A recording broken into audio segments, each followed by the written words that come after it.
सितंबर 2026। Ukraine की सैन्य खुफिया एजेंसी के अनुसार पुतिन ने डोनबास पतन के लिए यही डेडलाइन तय की है। पुतिन एक काल्पनिक दुनिया में जी रहे हैं। उस समय सीमा में जरा भी वास्तविकता तभी आ सकती थी अगर रूस का वसंत और गर्मी का हमला योजना के अनुसार चल रहा होता। इशारा समझ लीजिए, ऐसा नहीं है। यूक्रेन ने रूसी सेनाओं को घेर लिया क्योंकि गर्मी का हमला शुरू होने से पहले ही ढह गया। रूस की सेना बिखर रही है और नुकसान ऐतिहासिक है। गर्मी के हमले पर इसका प्रभाव विनाशकारी है। द्वितीय विश्व युद्ध के बाद रूस ने इतना खून नहीं बहाया। पुतिन चाहे जितना भी चाहे, इस गर्मी में डोनबास पाना संभव नहीं। इस गर्मी में जो होना था वो ये था, वसंत के दौरान रूस ने एक बड़ा हमला शुरू किया जिसमें ध्यान डोनेट्स्क की किलेबंद पट्टी पर केंद्रित था। 4 शहरों का वह समूह जो डोनेट्स्क के सुदूर किनारे पर लगभग 50 किलोमीटर तक फैला है, डोनबास क्षेत्र पर रूस के कब्जे के रास्ते में आखिरी बाधा है। तो वसंत के लिए रूस का लक्ष्य सीधा था, हजारों की संख्या में हमले करके किलेबंद पट्टी को कमजोर करना ताकि गर्मी के लिए तैयारी हो सके। जब यह पट्टी टूटे और सितंबर तक डोनबास पर कब्जा करने का लक्ष्य हासिल किया जा सके। पुतिन की समस्या है कि इस योजना की सफलता के लिए रूस को पूरी तरह चुस्त सेना चाहिए। किलेबंदी बेल्ट नाम इसलिए पड़ा क्योंकि यहां हमला करना किसी भी सेना के लिए जानलेवा है। रूस ने इस पर हमला किया लेकिन वह बुरी तरह नाकाम रहा। भयानक वसंत ने ऐसी गर्मियों की जमीन तैयार कर दी जो पुतिन की उम्मीदों के अनुसार नहीं है। रूसी सेना बुरी तरह टूट रही है। मई के आंकड़े दिखाते हैं कि गर्मियों का आक्रमण शुरू होने से पहले ही वह धराशायी हो गई। पहले सैनिकों पर बात करें। 2 जून की रिपोर्ट में यूक्रेन टुडे ने बताया कि रूस को मई में 33,760 हताहतों का सामना करना पड़ा। इसका मतलब है हर दिन औसतन 1,089 हताहत। 2026 के लिए कोई रिकॉर्ड नहीं है। रूस ने मई 2026 में इससे भी बुरा दौर देखा है। यहाँ एक अनुपात दिखाता है कि मई क्यों खराब रहा और पुतिन की सेनाओं के लिए गर्मियों में गिरावट की जमीन कैसे तैयार हो रही है। उससे पहले भी मई रूस के लिए अलग नहीं था। यह हताहत दर उन 2 महीनों के बाद आई है जब रूस की मासिक क्षति 35,000 से ज्यादा थी। यूनाइटेड 24 मीडिया के अनुसार रूस ने मार्च में 35,351 सैनिक खोए, जिसके बाद अप्रैल में 35,203 सैनिकों की क्षति हुई। मई के 3,760 वास्तव में पुतिन की सेनाओं के लिए एक सुधार है, चाहे यह कहना कितना भी अजीब लगे। फिर भी इसका मतलब यह है कि 2026 के पहले 5 महीनों में रूस ने लगभग 1,30,000 सैनिकों को खो दिया है। ये आंकड़े ऐसे हैं जो द्वितीय विश्व युद्ध के बाद से नहीं देखे गए हैं। लेकिन रूस के लिए स्थिति और भी खराब हो जाती है। हमने अभी कुछ समय पहले एक अनुपात का जिक्र किया था। यूक्रेन टुडे ने कुछ दिलचस्प आंकड़े दिए हैं जो दिखाते हैं कि मई रूस के लिए वास्तव में कितना बुरा था। उसका दावा है कि मई में रूस की सेनाओं ने लगभग 88 वर्ग किलोमीटर यूक्रेन पर कब्जा किया। यूक्रेन ने जवाबी हमला कर 68 वर्ग किलोमीटर क्षेत्र मुक्त कराया, जिससे रूस को सिर्फ 20 वर्ग किलोमीटर का लाभ मिला। आइए इसका गणित समझते हैं। 33,760 लोगों को 20 वर्ग किलोमीटर से भाग दे तो 1,688 मारे या घायल रूसी सैनिक पड़ते हैं उस हर वर्ग किलोमीटर पर जो रूस ने मई में यूक्रेन से वाकई हासिल किया। पुतिन ने हमेशा अपनी जनता के खून से जमीन खरीदी है, लेकिन यह तो एक बिल्कुल ही हास्यास्पद संख्या है। यह पुतिन के लिए सबसे अच्छा हालात हो सकता है। इंटरफैक्स के मुताबिक रूस को यूक्रेन टुडे के बताए आंकड़ों से भी कम शुद्ध लाभ हुआ है। मई में रूस ने अपने हमलावर अभियानों की संख्या 37.5% बढ़ा दी, यानी उसने यूक्रेनी ठिकानों पर 7,000 से ज्यादा हमले किए। इंटरफैक्स के अनुसार रूस ने केवल 14 वर्ग की सीमा का शुद्ध लाभ कमाया। ये जानकारी डीप स्टेट से मिली है। इन आंकड़ों से पता चलता है कि मई में रूस ने हर वर्ग किलोमीटर जमीन के लिए करीब 2,411 सैनिक गंवाए। ये पुतिन के लिए अपमानजनक और गर्मियों के हमले के लिए विनाशकारी है। मई में 7,000 से ज्यादा हमलों और वसंत में रूस के हजारों हमलों का मकसद डोनेट्स्क की किलाबंद पट्टी पर हमला करने के लिए जमीन पर कब्जा करना था। यह योजना के लिए जरूरी था, लेकिन रूस ने बहुत कम जमीन ली है। अब गर्मी में मामूली बढ़त हासिल करने में ही समय निकल जाएगा, जबकि ये रक्षा रूसी सेना को तोड़ रही है। ऐसा भी नहीं है कि रूस मार्च और अप्रैल के दौरान अच्छा प्रदर्शन करने का दावा कर सकता है।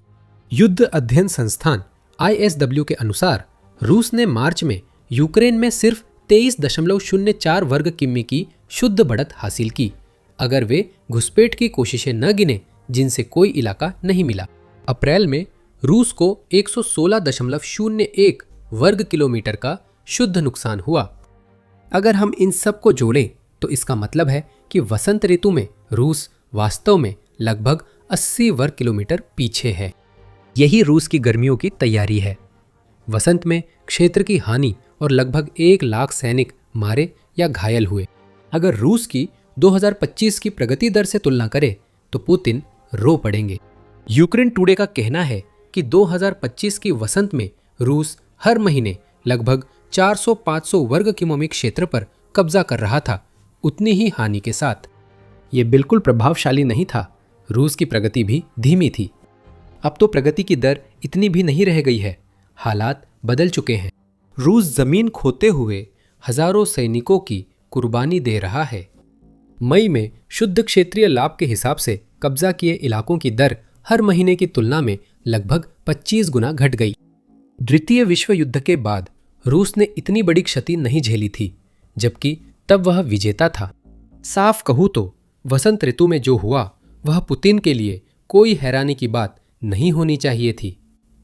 जनवरी में ही centre for strategic and international studies या CSIS ये बता रहा था कि रूस की सेना को द्वितीय विश्व युद्ध के बाद से किसी भी अन्य बड़ी शक्ति की तुलना में सबसे अधिक नुकसान हुआ है।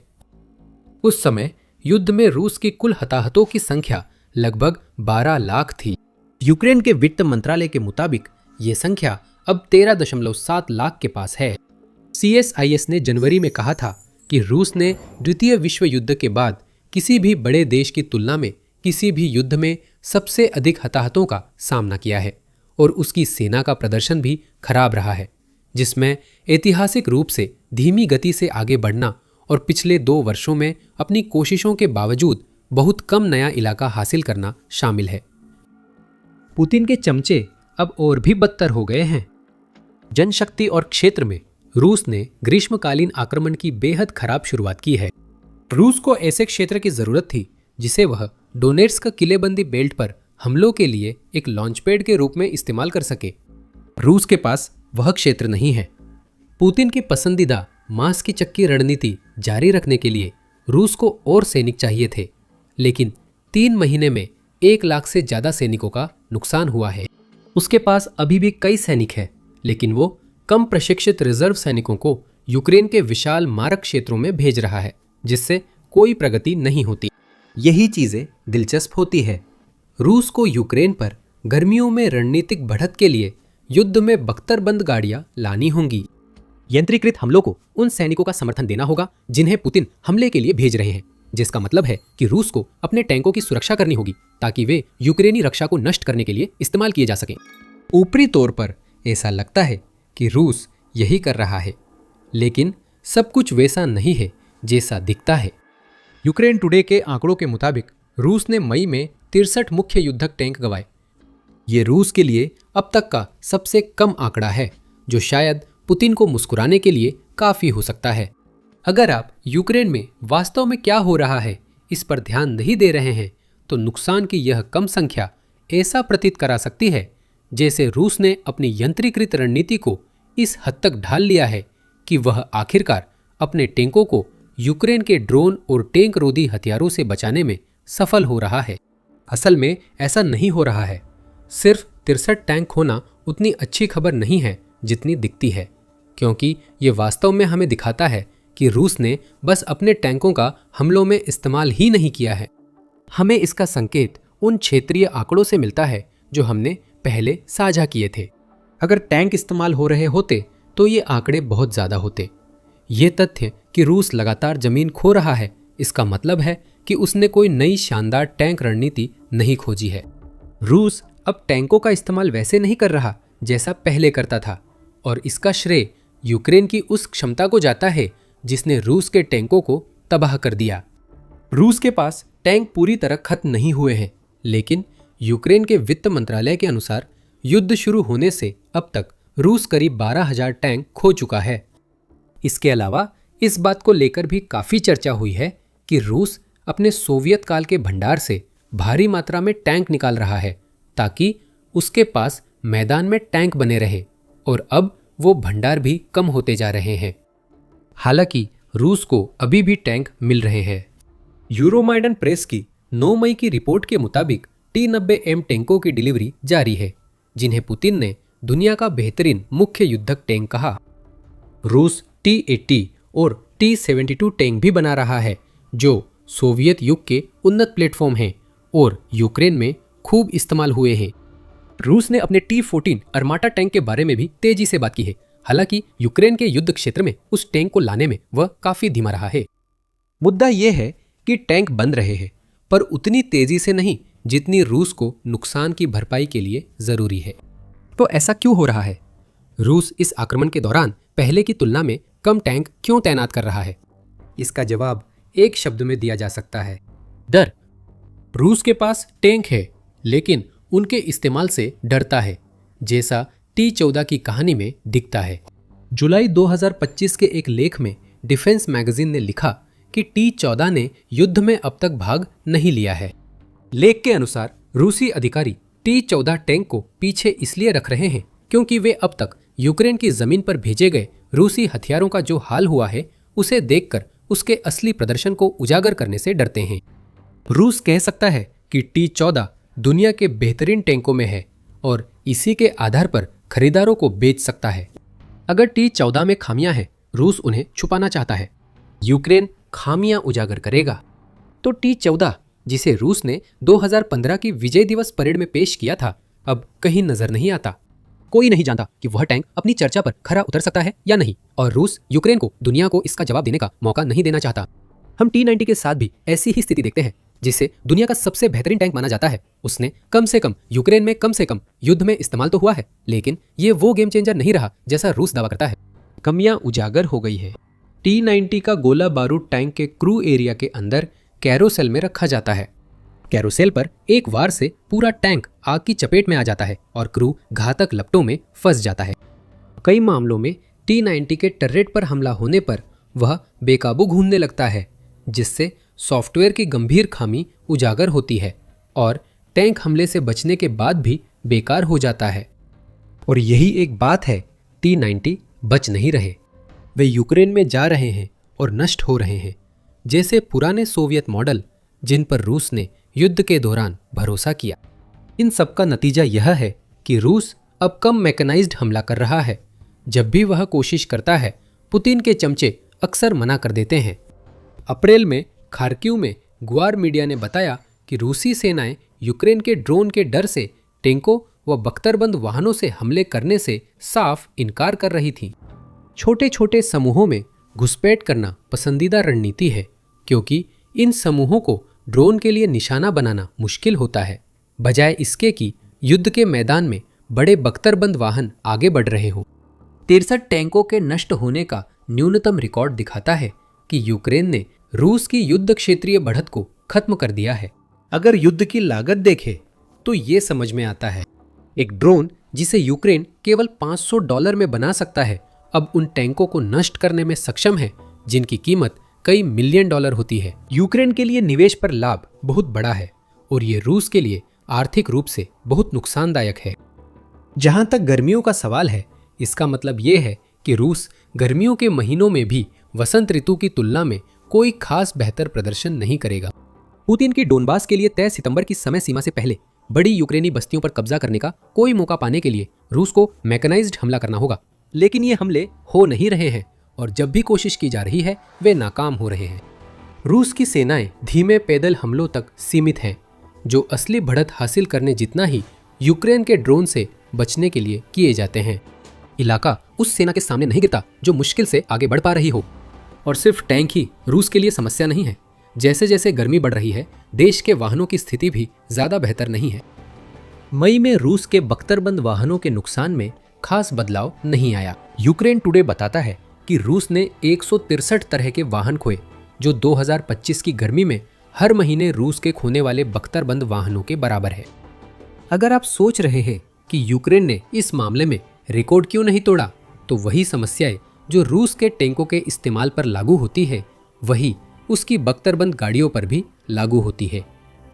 रूस केवल तभी मोर्चे पर बख्तरबंद गाड़ियों का इस्तेमाल करता है जब ये बिल्कुल जरूरी हो।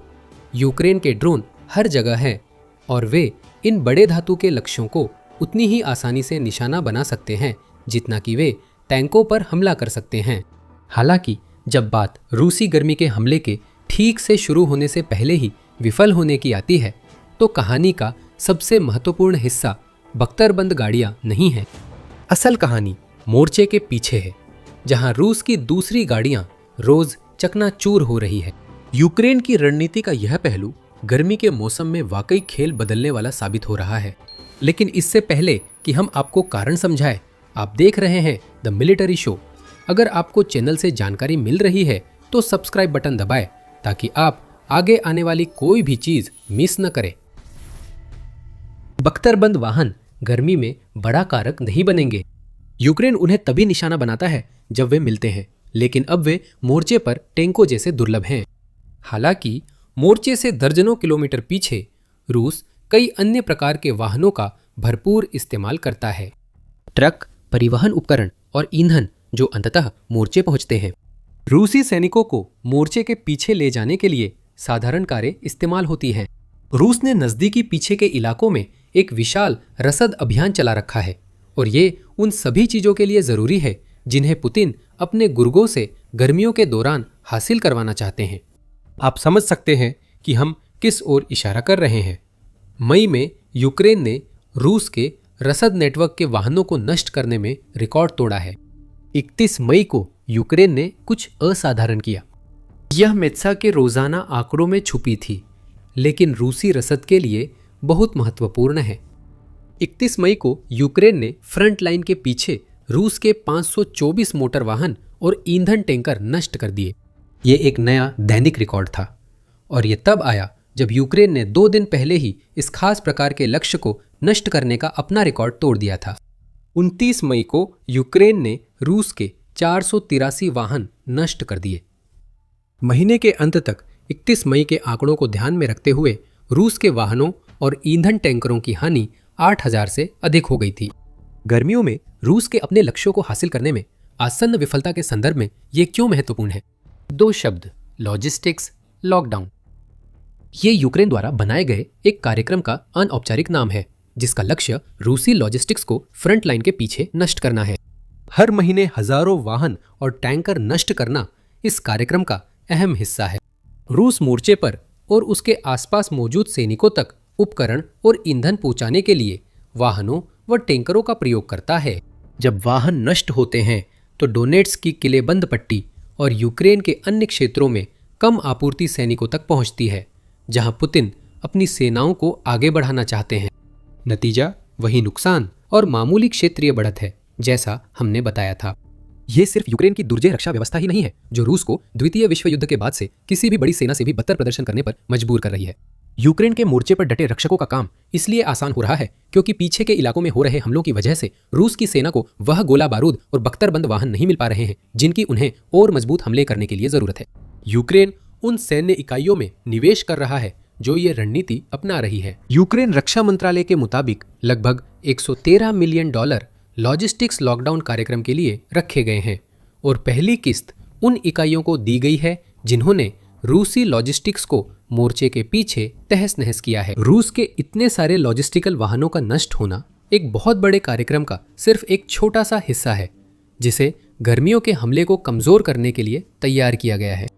1 जून की एक रिपोर्ट में न्यू वॉइस ऑफ यूक्रेन ने बताया कि ये अभियान इतना दूर और गहराई तक फैला हुआ है कि ये रूस को उन क्षेत्रों में भी समस्याएं पैदा कर रहा है जिन्हें पूरी तरह से कब्जा किया हुआ माना जाता है, जिसमें लुहांस्क का डोनबास क्षेत्र और क्रीमियन प्रायद्वीप भी शामिल है।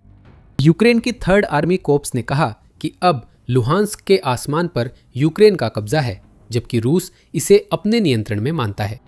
लुहांस्क में हुए हमलों की एक श्रृंखला में यूक्रेन के ड्रोन पूरे क्षेत्र में घुस गए और इतनी गहराई तक उड़ान भरने में सक्षम रहे कि वे रूस के अंदर उन ठिकानों पर भी हमले कर सके जो फ्रंट लाइन से 205 किलोमीटर पीछे हैं।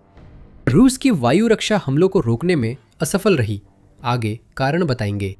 यूक्रेन द्वारा रूस के लॉजिस्टिकल वाहनों के विनाश का गर्मियों के हमले पर क्या असर है, यह सबसे अहम है। सीधे शब्दों में कहे तो ये हमले विनाशकारी हैं।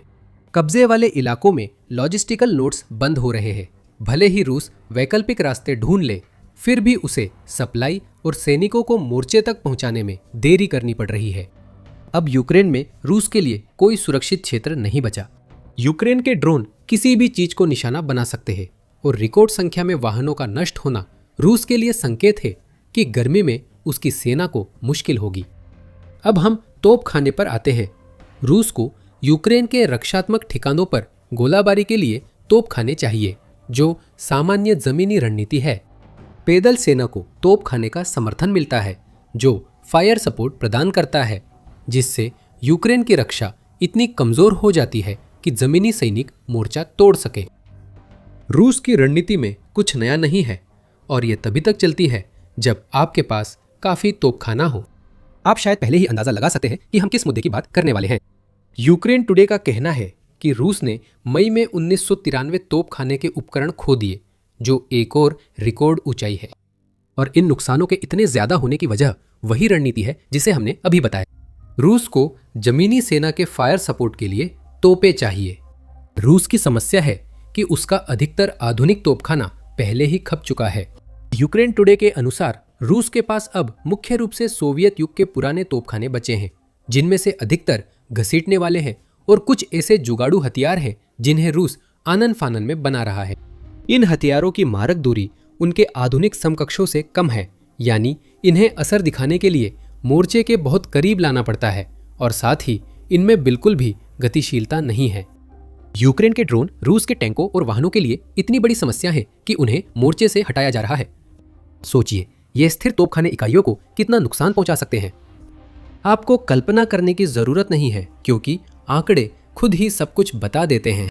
जो हम यहाँ देख रहे हैं वह तोपखाने की बढ़त के ताबूत में आखिरी कील है, जिसे रूस ने युद्ध के अधिकांश समय तक बनाए रखा था और जिसकी पुतिन को गर्मियों के हमले के लिए सख्त जरूरत थी।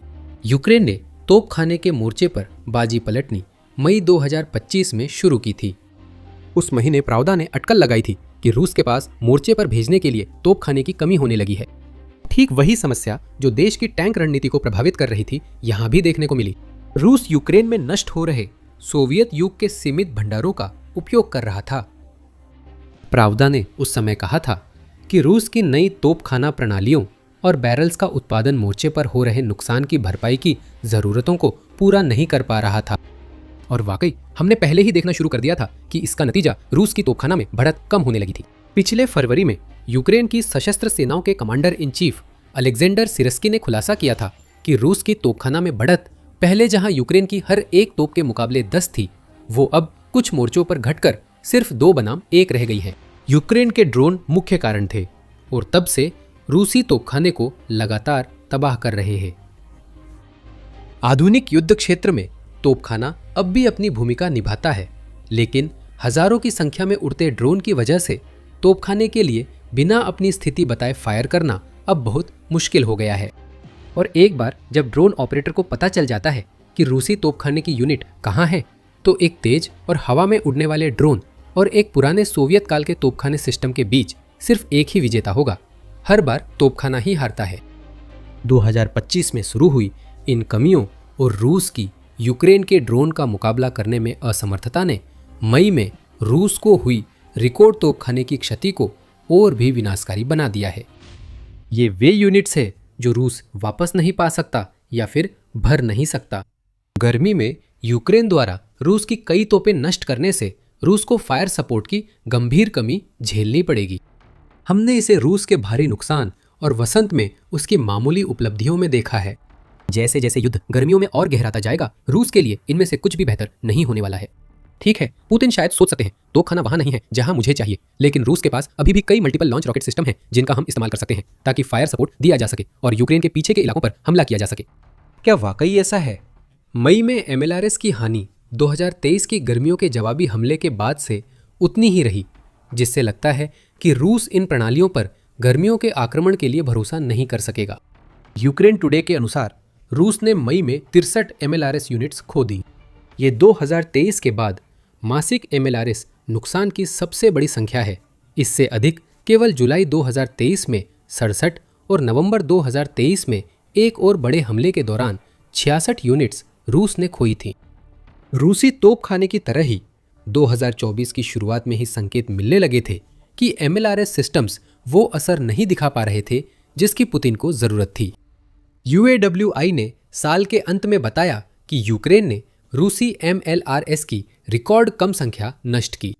यह उतना ही महत्वपूर्ण था जितना कि इस मई में टैंकों की रिकॉर्ड कम तबाही का महत्व था। यह एक संकेत था कि रूस अपने एक महत्वपूर्ण सिस्टम की कमी का सामना कर रहा था जिसकी उसे मोर्चे पर बढ़त बनाने के लिए जरूरत थी।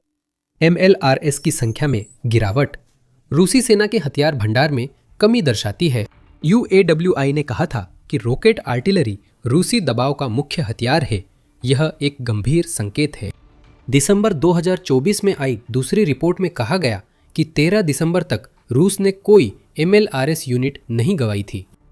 फिर से ये सोवियत युग के भंडार खत्म होने का संकेत था। मई 2026 तक रिकॉर्ड संख्या में MLRS यूनिट्स नष्ट हो गई हैं। ये दर्शाता है कि रूस ने 2026 की गर्मियों के हमले से पहले अपने MLRS भंडार की कमी समय रहते दूर कर ली है ना? रूस जब तक ज़्यादा यूनिट्स नहीं भेजेगा तब तक रिकॉर्ड विनाश नहीं होगा। फिर भी आंकड़े पूरी कहानी नहीं कहते। 2026 की वसंत और गर्मियों में रूस जो MLRS यूनिट्स मोर्चे पर ला रहा है वे 2024 या पहले की यूनिट्स से काफ़ी अलग है। यूक्रेन टुडे ने बताया कि रूस द्वारा आज इस्तेमाल की जा रही कई MLRS सोवियत युग की प्रणालियों के घरेलू तौर पर बनाए गए रूपांतर है जो यूक्रेन के ड्रोन के सामने टिक नहीं पाती। अगर रूस की सेनाएं ये अस्थायी MLRS नहीं इस्तेमाल कर रही तो वे उत्तर कोरियाई टाइप 75 प्रणालियां इस्तेमाल कर रही हैं। 170 मिमी MLRS यूनिट्स खींचकर ले जाई जाती है जो यूक्रेन के ड्रोन झुंड से बचने में समस्या है। ये रूस को उत्तर कोरिया से मिले सबसे अच्छे MLRS नहीं है। कमी के समय उत्तर कोरिया ने रूसी भंडार के लिए 240 मिमी MLRS यूनिट्स भेजी। आखिरकार वे नष्ट हो गए। रूस के पास अब जो बचा है वे कमजोर टाइप 75 है और रूस इतना मजबूर हो गया है कि उन सिस्टम्स के प्रभाव को बढ़ाने के लिए उन्हें जमीनी रोबोटिक प्रणालियों पर लगा रहा है ताकि उन्हें थोड़ी बहुत गतिशीलता मिल सके। इन विचारों को नवाचारी कहा जा सकता है, लेकिन मई में MLRS यूनिट्स की रिकॉर्ड संख्या नष्ट होना दिखाता है कि यह काम नहीं कर रहा। अब तक जिन नुकसानों को हमने कवर किया है वे रूस की तरफ से एक ऐतिहासिक विफलता को दर्शाते हैं कि वो अपनी गर्मियों की आक्रामक कार्रवाई शुरू करने के लिए जरूरी उपकरणों को बचा नहीं पाया। इन उपकरणों की हानि रूस की हताहत दर और उसकी धीमी प्रगति को जोड़े तो रूस के पास डोनबास पर वह आक्रमण शुरू करने का मंच नहीं बचता जिससे सितंबर तक क्षेत्र का पतन होना था। गर्मी का आक्रमण शुरू होने से पहले ही विफल हो गया। यूक्रेन इसे रूस के लिए और बुरा कैसे बना सकता है, इसका संकेत पहले ही दिया था। रूसी वायु रक्षा प्रणालियों का बड़े पैमाने पर विनाश। मई में यूक्रेन ने रूस की 42 वायु रक्षा इकाइयां नष्ट की। ये रिकॉर्ड तो नहीं, लेकिन जून 2024 के बाद ये एक महीने का सबसे ऊंचा आंकड़ा है जब रूस ने यूक्रेनी हमलों में 59 वायु रक्षा इकाइयां खोई थी। ये यूक्रेन के अभियान का चरम है जिसमें वो कब्जे वाले क्षेत्रों में अधिकतम वायु रक्षा प्रणालियां नष्ट कर रहा है। यह अभियान रूस के वसंत हमला शुरू करने से बहुत पहले शुरू हुआ था जिससे गर्मियों में बढ़त की उम्मीद थी। यूक्रेन पिछले साल से रूस की रक्षा प्रणालियों को नष्ट करने की कार्रवाई तेज करता आ रहा है।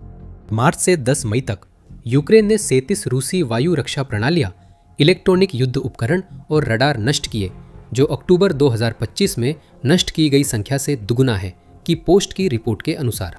यूक्रेन ने मई में वही कारनामा दोहराया और उसमें 5 और जोड़ दिए और ये गर्मियों में रूस के लिए बुरी खबर है, एक साधारण कारण की वजह से।